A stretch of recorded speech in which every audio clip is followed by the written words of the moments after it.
Hello friends, कहानियाँ की इस चैनल में आपका स्वागत है।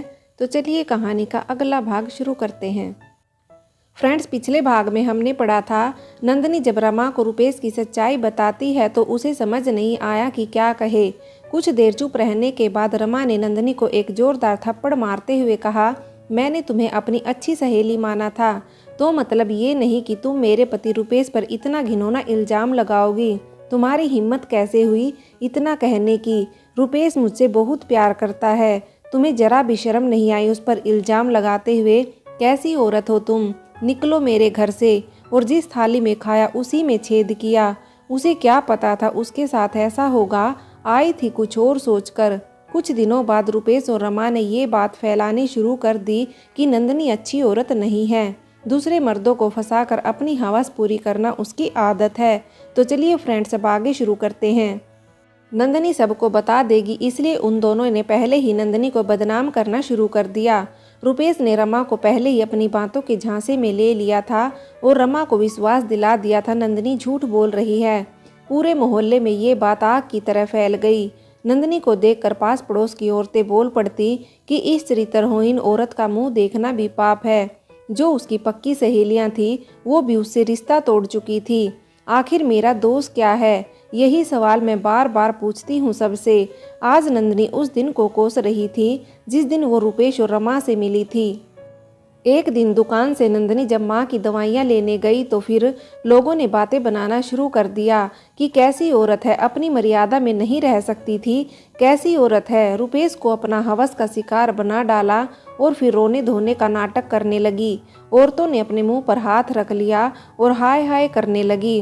रुपेश को लेकर गंदे गंदे इल्जाम लगाए गए। सबने कहा कि अगर वह सही थी तो क्यों नहीं उसके खिलाफ पुलिस में मामला दर्ज करवाया। और क्या नाम दे दिया रिश्ते को, भाई बहन का रिश्ता, ताकि लोगों को लगे कि यह बड़ा ही पवित्र रिश्ता है। धूल झोंक रही थी सबकी आंखों में। आज नंदिनी के साथ कोई नहीं था सिवाय बदनामी के। नंदिनी सोच रही थी कि मैं तो अपनी मर्यादा में थी, क्यों समाज के लोगों ने मुझे ही धर्म कर्म के कामों से कोसों दूर कर दिया। यह कहकर कि ऐसी औरत का हमारे समाज में कोई स्थान नहीं। अपने ही ख्यालों में खोई नंदिनी को यह भान नहीं रहा कि पीछे से गाड़ी वाला हॉर्न बजाए जा रहा था। ओ जी, मरना है क्या बहन जी? उस अजनबी ने कहा तो वह चौंक कर पलटी। बहन जी, नहीं नहीं, मैं किसी की कोई बहन वहन नहीं हूँ, बोलकर नंदिनी सरपट भागने लगी और वह इंसान उसे देखता रह गया। फिर अपने कंधे उचका कर बोला, लगता है कोई पागल औरत है। उस कार के अंदर एक लड़की भी बैठी थी। उसने नंदिनी को पहचान लिया था। वे दोनों राजीव और माही थे, जिन्होंने नंदिनी को स्टेशन तक छोड़ा था। नंदिनी को देखकर दोनों के मन में नंदिनी का हाल जानने का मन हुआ, जिससे वे दोनों उसकी मदद कर सके। वे दोनों यहाँ अपनी शादी का निमंत्रण देने आए थे, अपने दोस्त के यहाँ। लेकिन उन्हें क्या पता था उनकी मुलाकात नंदिनी से होगी। मोहल्ले वालों की मदद से उन्होंने नंदिनी के घर का पता किया और नंदिनी से मिलने चल पड़े। राजीव और माही को जब नंदिनी पहली बार मिली थी, उन्हें वो बहुत अच्छी और शरीफ लगी थी और भली भी, इसलिए उन्होंने उसकी मदद की बात सोची। घर आकर नंदिनी दीवार की ओट में लग कर बैठ गई।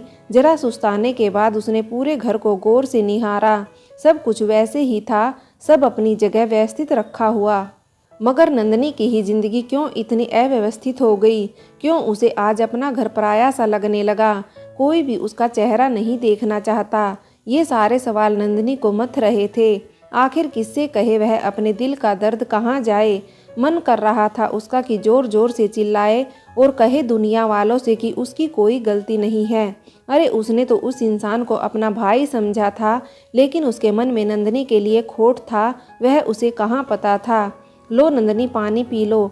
जानी पहचानी आवाज़ सुनकर नंदिनी ने मुंह घुमाकर देखा तो माही को देख हैरान थी। तुम यहाँ कैसे? नंदिनी ने पूछा। हम दोनों शादी कर रहे हैं तो यहाँ दोस्त के घर निमंत्रण देने आए थे। जब तुम हमारी गाड़ी से टकराई थी तो हमने तुम्हें पहचान लिया था। तुम बहुत ज़्यादा परेशान थी। हमने सोचा तुझसे मिले, शायद हम तुम्हारी कुछ परेशानी कम कर सकें या नहीं। तो बताओ क्या बात है? तुम मुझे अपनी बहन समझ सकती हो या फिर सहेली? माही ने कहा। पर नंदनी अवाक सी दोनों को देखती रही और कुछ ना बोली। हम दोनों एनजीओ में काम करते हैं जो महिला की भलाई के लिए काम करती हैं और उन्हें अपना हक दिलवाती है। ये बात सुनकर नंदनी को थोड़ा उम्मीद की किरण नजर आई। फिर उसने सोचा ये लोग जरूर मेरी बात समझेंगे। माही ने कहा, तुम मुझे अपना दर्द बता सकती हो। सब मुझे यही कह रहे हैं कि खुद का पति तो छोड़कर चला गया, दूसरों के पति पर गलत नज़र रखती है, पर कैसे समझाऊं सबको। मन तो कर रहा है कि भाग जाऊं या मर जाऊं ताकि इस जिंदगी से छुटकारा मिले। कह नंदनी सिसक पड़ी, मरने या भागने से क्या होगा, लोग तो फिर भी वही कहेंगे ना। और मुझे गुस्सा इस बात पर आ रहा है, क्यों तुमने अब तक उसके खिलाफ थाने में रिपोर्ट नहीं लिखवाई जिसने तुम्हें कहीं का ना छोड़ा। तुमने उसे अपना भाई माना था। रिश्ते की आड़ में पहले तो उसने तुम्हारी आबरू को लूटा और फिर उसी रिश्ते की दुहाई देकर बदनाम कर दिया। तुम आज की नारी हो नंदनी, तुम कोई अहिल्या नहीं जो दोषी न होते हुए भी पत्थर की सीला बन जाओ और कलंकनी कहलाओ। लोगों का क्या है, वे तो जो सुनेंगे वही दोहराएंगे, लेकिन तुम्हें साबित करना होगा कि तुम सही हो, गलत वह इंसान है। नंदनी को सारी बातें सही लग रही थी, पर वह साबित कैसे करे कि वह सही है। सही तो कह रही है माही, और राजीव में कौन सा रिश्ता निभा रही हूँ और किसके साथ। जब उसने रिश्ते की लाज नहीं रखी तो फिर मैं दुनिया के सामने क्यों जलील हुई जा रही हूँ।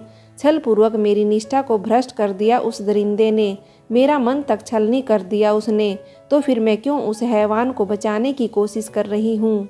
सही कहा माही ने, मैं बताऊंगी सबको कि उस दरिंदे ने कैसे मेरे तनमन को छलनी किया।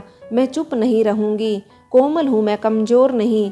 माही ने कहा, हम तुम्हारी मदद करेंगे, मेरा विश्वास करो, बस तुम्हें मेरा साथ देना होगा। हमारे वकील हैं, उनसे मिलना होगा। लेकिन अब हम जा रहे हैं, कल वकील से मिलेंगे, फिर देखते हैं। अगले दिन वकील को सारी बातें बताई तो वकील साहब कहने लगे, अगर फैसला रेप के तुरंत बाद लिया गया होता तो नंदनी का केस मजबूत होता, लेकिन सबूतों के अभाव की वजह से अब यह केस बहुत वीक हो गया है। मुश्किल होगा यह केस जीत पाना। पर वकील साहब, कोई तो रास्ता होगा ना, ऐसे कैसे कुछ नहीं हो सकता।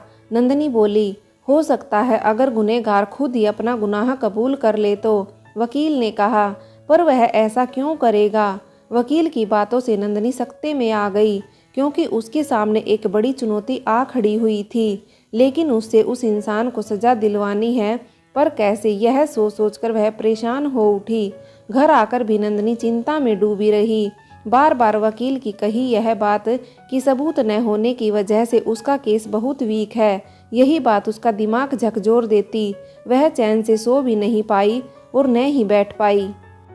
परेशान थी कि वह कैसे रुपेश के खिलाफ सबूत जुटाए और कैसे उसे जल्द से जल्द सजा दिलवाए, पर कैसे, यही बात उसे समझ में नहीं आ रही थी। तभी अचानक उसके दिमाग में एक बात कौंधी। उसने माही को सारा मामला समझा दिया।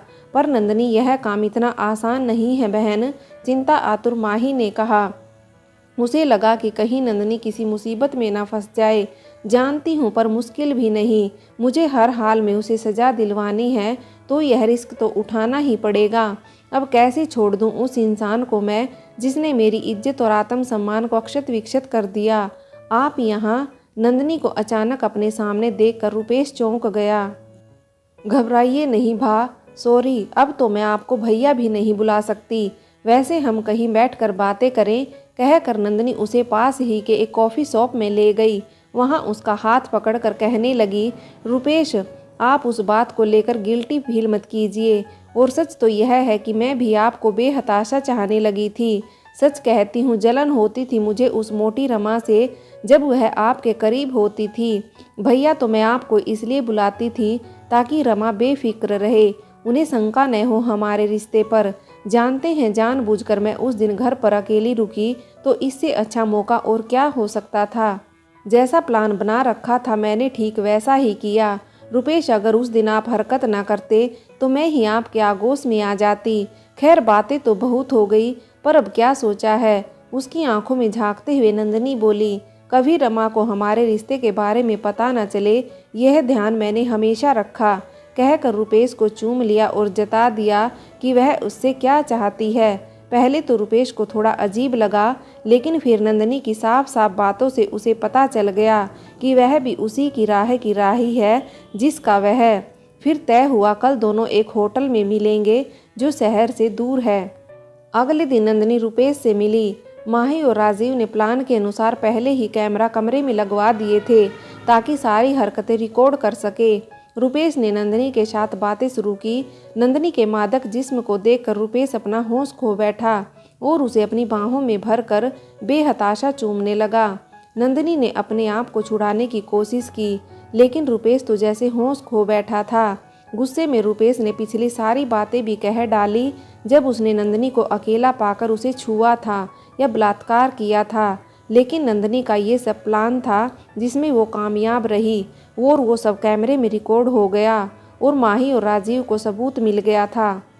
माही और राजीव कमरे में आए रुपेश को पुलिस के हवाले कर दिया और FRI दर्ज करवाई, उसको सजा भी दिलवाई।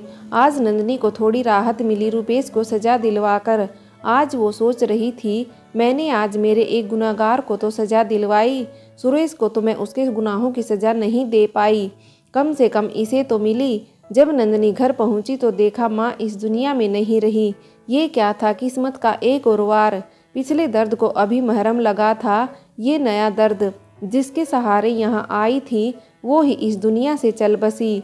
माही और राजीव ने नंदनी को चुप करवाया, माँ का अंतिम संस्कार करवाया। फिर माही ने नंदनी से कहा, चलो अकेली यहाँ क्या करोगी, तुम हमारे साथ चलो, हमारा अनाथ बच्चों का भी NGO है, तुम वहाँ उनकी देख रेख करना, हमें उनके लिए एक खाना बनाने वाली औरत की ज़रूरत है, तुम हमारे साथ चलो, तुम अकेले कैसे ज़िंदगी गुजारेगी, वहाँ बच्चों के साथ तुम्हारा टाइम अच्छा बीतेगा। नंदनी चुप सी रही, धीरे से अपना हाँ में सिर हिलाया। और करती भी क्या, पति को खो चुकी, फिर बच्चों को खोया, अपनी इज्जत गंवाई, आज माँ ने भी साथ छोड़ दिया। लेकिन इंसान को जीने के लिए कुछ तो आश्रय चाहिए जिससे वो अपनी ज़िंदगी बिता सके। अपना सब कुछ गंवा चुकी नंदनी गाड़ी में बैठ गई और घर को निहारती हुई गलियों को पीछे छोड़ रही थी या नई दुनिया में जा रही थी अभागिन नंदनी। फ्रेंड्स, अगर आपको कहानी अच्छी लगी तो लाइक करें, शेयर करें और कहानियाँ किस्से चैनल को सब्सक्राइब करें।